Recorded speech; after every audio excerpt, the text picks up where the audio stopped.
call you my one and only girl? Can I call you my everything? Call you my baby? You're the only one who runs my world. Assalamualaikum warahmatullahi wabarakatuh. Welcome back to my YouTube channel. Maaf buat teman-teman semua, untuk beberapa hari ini, beberapa bulan kemarin aku jarang banget upload video, jarang post, kayak udah bener-bener nggak pernah bikin konten apapun lagi.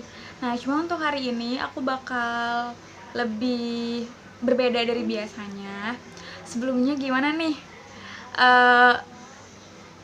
karantinanya selama beberapa hari di rumah? Mungkin banyak yang jenuh ya, aku sendiri juga jenuh banget.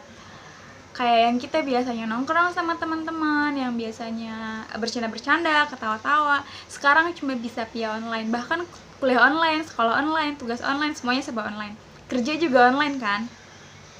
Nah, di sini aku tuh mau bahas salah satu hal yang menurut aku tuh penting, tapi sering banget disepelein sama orang. Aku mau tanya dulu sama teman-teman, menurut teman-teman nangis itu penting nggak sih? Penting nggak? Jadi pas kita sakit hati, kita kecewa, kita ngalamin hal yang buruk, hari yang buruk, kita tuh harus nggak sih nangis? Nah, jawabannya itu adalah harus banget. Karena sebenarnya nangis tuh bukan nunjukin kalau kita itu cengeng, kalau kita itu lemah, enggak gitu. Karena nangis juga punya manfaatnya tersendiri.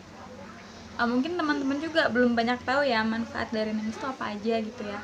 Di sini aku mau kasih tahu ke teman-teman, manfaat dari nangis itu ada banyak ya. Salah satunya itu kayak mengurangi stres, meningkatkan mood, melegakan perasaan, bisa membunuh bakteri juga. Kenapa aku bilang nangis itu bisa mengurangi stres? Karena nangis itu dapat merangsang produksi hormon endorfin. Nah, hormon endorfin itu dia itu hormon yang membuat perasaan jadi lebih baik. Makanya ketika kita lagi stres, penat, itu kalau misalkan kamu pengen nangis, nangisin aja, nggak usah ditahan-tahan. Terus di sini kenapa aku bilang nangis itu bisa meningkatkan mood? Sama aja, ketika kamu punya banyak masalah, ketika kamu punya banyak beban, kamu tuh berat ya, pundak tuh berat rasanya, kayak gimana sih, berat banget sih, hidup nih berat banget gitu. Coba kamu nangis sepuasnya, kamu nangis sekencang-kencangnya, nah itu tuh bakal lega loh. Perasaan tuh bakal kayak, oh iya, sedikit, walaupun emang sedikit ya, lega gitu rasanya. Terus di sini juga nangis kan bisa membunuh bakteri. Nah, kenapa aku bilang nangis bisa membunuh bakteri? Karena air mata mengandung lisozime yang dapat membunuh 90-95% bakteri hanya dalam hitungan menit. Jadi ketika kita menangis itu, air mata itu bisa membunuh bakteri yang ada di mata kita loh, teman-teman. Jadi menurut aku, buat teman-teman yang emang punya kapas hati kalian lagi panas tuh, ya nangis aja. Mau itu cewek, mau itu cowok, kalian itu nangis bukan nunjukin kalau kalian cengeng, bukan nunjukin kalau kalian tuh lemah, enggak kayak gitu. Justru orang yang nggak bisa nangis tuh aku kasihan. Soalnya dia nahan semuanya sendiri, mendem semuanya sendiri, nggak bisa berekspresi gitu loh, nggak bisa mengekspresikan kekecewaannya gitu. Kalau orang yang nggak bisa nangis itu, aku punya cerita. Jadi aku punya teman aku ya, cewek lah ya, cewek. Dia habis putus, dia baru putus sama pacarnya. Biasa ya, nggak semua orang itu ketika dengar hal tentang kamu, nggak semua orang peduli. Kebanyakan dari mereka hanya ingin tahu, hanya ingin tahu aja, tapi nggak berempati. Kebanyakan pasti orang nanya kayak gini, loh kok putus, kenapa? Yang mutusin siapa? Putusnya gara-gara apa? Kapan putusnya? Itu pertanyaan itu tuh sering banget. Nih ya, kalau misalkan menurut aku, hal-hal kayak gitu tuh nggak perlu ditanyain gitu loh, nggak perlu dipertanyain. Tanpa kamu tanya, dia juga bakal cerita sendiri nantinya kalau dia udah ngerasa tenang. Nah, kadang-kadang karena pertanyaan-pertanyaan itu, orang itu dia tuh mau nangis, tapi akhirnya dia pura-pura bahagia. Dia cerita, dia pura-pura ketawa, dia ketawa-tawa, dia senyum, seolah-olah dia nunjukin kalau dia bahagia habis putus gitu loh. Kalau dia baik-baik aja lagi habis putus. Padahal aku tahu dia tuh nggak baik-baik aja. ketika kamu mau ngebedain orang itu baik-baik aja atau enggak, itu benar-benar bisa dilihat dari matanya. Mata itu bisa ngomong loh, bisa ngasih tahu, bisa ngasih isyarat gitu tuh. Aku baik-baik aja, kelihatan kalau misalnya ternyata matanya berbinar-binar, enggak, dia ngomongin baik-baik aja. Akhirnya waktu itu kan posisi di kosan ya, di kosan aku lagi rame. Nah terus dia cerita, ya banyak lah ya teman-teman yang lain pada nanyain, wah kenapa, kok bisa, gara-gara apa, yang butuh siapa, banyak yang kayak gitu. Aku cuma diem, aku cuma senyum, aku cuma diem. Di situ dia cerita sambil ketawa-tawa, dia bilang aku bahagia lah, aku udah lepas dari parasit gitu ya, dia cerita kayak gitulah ya.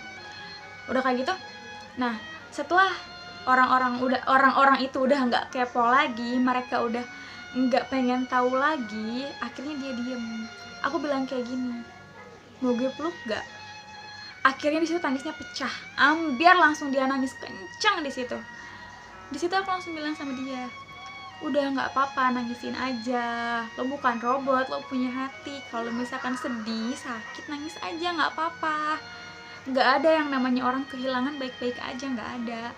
Dimana-mana juga orang kehilangan pasti sakit hati. Aku bilang kayak gitu sama dia. Akhirnya di situ dia tangis, dia tuh pecah, dia benar-benar nangis jadi-jadinya. Aku bilang, lain kali jangan pura-pura bahagia. Kalau misalkan emang sakit, nangis, jangan ditahan-tahan. Jangan seolah-olah aku nih baik-baik aja, nggak kayak gitu. Mungkin beberapa orang bakal bilang, ya udah sih, buat apa nangisin cowok kayak gitu, masih banyak cowok di luar sana. Udah sih, ngapain mikirin yang kayak gitu, emang dia mikirin kamu? Oke, ngomong gampang gitu loh, ngomong bisa kayak gitu, tapi yang ngalamin, yang ngejalanin, apa dia bisa seikhlas itu? Jadi menurut aku stop, melarang orang untuk menangis itu stop. Kalau misalkan emang kamu tahu teman kamu lagi ngalamin hal yang buruk, hari yang buruk, lagi down, lagi kecewa, please peluk dia, biarin dia nangis sepuasnya. Jangan pernah kamu bilang, udah dong jangan nangis, please jangan, kasihan. Ketika dia pengen nangis tapi kamu bilang please dong jangan nangis, itu tuh ada toxic positivity yang ngebuat dia oke, gue nggak boleh nangis, gue nggak boleh nangis. Dan itu tuh menurut aku cuma bakal nyiksa batin gitu loh. Ketika kamu kecewa, kamu sakit hati tapi kamu nggak bisa nangis, batin kamu tuh sakit loh sayang, batin kamu bakal sakit banget. Jadi oke, buat sekarang, entah itu untuk aku, untuk kalian, untuk semuanya, kalau misalkan ada di posisi kalian jadi teman curhat seseorang, please jangan pernah larang teman kalian buat nangis, karena nangis itu penting. Oke, mungkin itu aja ya. Maksudnya di sini juga aku cuma mau ngasih tahu aja ke teman-teman, mau sharing juga, kayak penting banget loh nangis itu. Jadi jangan pernah kita nahan diri buat nggak nangis gitu, karena nangis itu harus. Mungkin itu aja. Jangan lupa terus saksiin video-video aku. Mungkin setelah ini aku bakal rajin lagi untuk upload video. Nantiin aja ya. Oke, bye-bye, see you. Jangan lupa like, comment, dan subscribe.